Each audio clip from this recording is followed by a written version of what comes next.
بسم اللہ الرحمن الرحیم۔ اردو کہانیاں اور معلومات میں خوش آمدید۔ چارپائی کے سرہانے مٹی کا ایک دیا جل رہا تھا۔ اس دیے کی روشنی میں وہ پڑھ رہا تھا۔ رات نصف کے قریب گزر چکی تھی۔ وہ روز رات کے 2-3 بجے تک پڑھتا تھا۔ یہ روز اس کا معمول تھا۔ فاراب ترکستان کا ایک شہر ہے۔ اس شہر کے ایک محلے میں یہ غریب لڑکا رہتا تھا۔ علم حاصل کرنے کا حد درجے کا شوقین تھا۔ دن کے وقت استاد سے جو کچھ پڑھتا، رات کو اسے یاد کرتا۔ جب تک پورا سبق یاد نہ ہوتا، اس وقت تک نہ سوتا۔ بعض اوقات تو تمام رات ہی پڑھنے میں گزار دیتا تھا۔ لیکن اس رات کیا ہوا؟ دیے کی لو اچانک کم ہونے لگی۔ اس نے بتی کو اونچا کیا۔ پل بھر کے لیے روشنی تیز ہو گئی، پھر دیا بجھ گیا۔ وہ جلتا بھی کیسے؟ اس کا تیل ختم ہو گیا تھا۔ اب تو وہ بہت پریشان ہوا۔ آدھی رات کے وقت تیل کہاں سے لاتا؟ تمام دکانیں بند تھیں۔ کوئی کھلی ہوتی تو بھی اس کے پاس کون سے پیسے تھے کہ ان کا تیل لے آتا؟ اپنا خرچ چلانے کے لیے وہ محلے کے ایک بچے کو پڑھاتا تھا۔ اس طرح اسے جو پیسے ملتے، ان میں سے دیے کے لیے تیل بھی خریدتا تھا۔ اس بار تیل وقت سے پہلے ہی ختم ہو گیا تھا۔ اس نے سوچا، اب کیا ہو سکتا ہے؟ بہتر ہے کتاب سرہانے رکھ کر سو جائے۔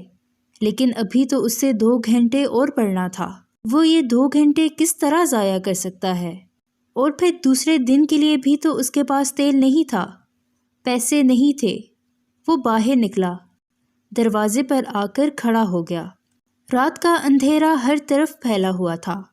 ایسے میں اسے اندھیرے میں روشنی کی ایک لکیر سی نظر آئی۔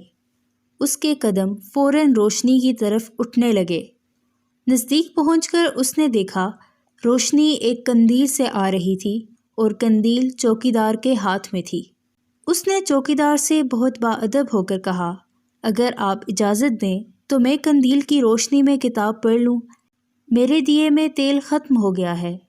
چوکیدار سمجھ گیا کہ بیچارہ غریب طالب علم ہے، چنانچہ اس نے کہا، ہاں بیٹا پڑھ لو۔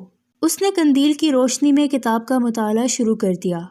لیکن اب مشکل یہ تھی کہ چوکیدار ایک جگہ رک کر تو پہرا نہیں دے سکتا تھا۔ گھوم پھر کر چوکیداری کرنا اس کی ذمہ داری تھی۔ اس نے کہا، بیٹا اب تم گھر جا کر سو جاؤ، میں تمام رات ایک جگہ نہیں رک سکتا۔ اس پر طالب علم نے کہا، آپ ضرور چلتے جائیں، میں آپ کے پیچھے پیچھے چلوں گا اور کتاب پڑھتا رہوں گا۔ چنانچہ چوکیدار آگے آگے چلتا رہا اور یہ پیچھے اس کے ساتھ ساتھ چلتے ہوئے قندیل کی روشنی میں کتاب پڑھتا رہا۔ اس طرح مطالعہ کرنے میں اگرچہ بہت دقت پیش آ رہی تھی، لیکن اس نے ہمت نہ ہاری۔ 4 بجے تک پڑھتا رہا، پھر چوکیدار کا شکریہ ادا کر کے گھر چلا گیا۔ دوسری رات بھی یہی ہوا۔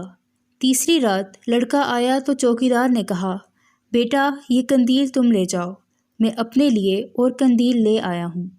لڑکے نے یہ بات سنی تو اسے یوں محسوس ہوا جیسے کوئی بڑا خزانہ ہاتھ آ گیا ہو۔ کیا آپ جانتے ہیں یہ لڑکا کون تھا؟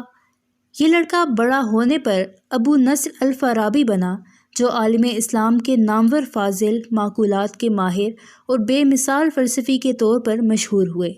دنیا نے ان کی عظمت کا لوہا مانا۔ آج ان کی وفات کو تقریباً 1000 سال گزر چکے ہیں، لیکن ان کی عظمت اسی طرح برقرار ہے۔ میں امید کرتی ہوں کہ آپ کو آج کی یہ ویڈیو پسند آئی ہوگی۔ مزید ویڈیوز دیکھنے کے لیے اردو کہانیاں اور معلومات کو سبسکرائب کر کے بیل نوٹیفیکیشن کو آن کر دیں تاکہ آنے والی چینل اپڈیٹ سے آگاہ رہیں۔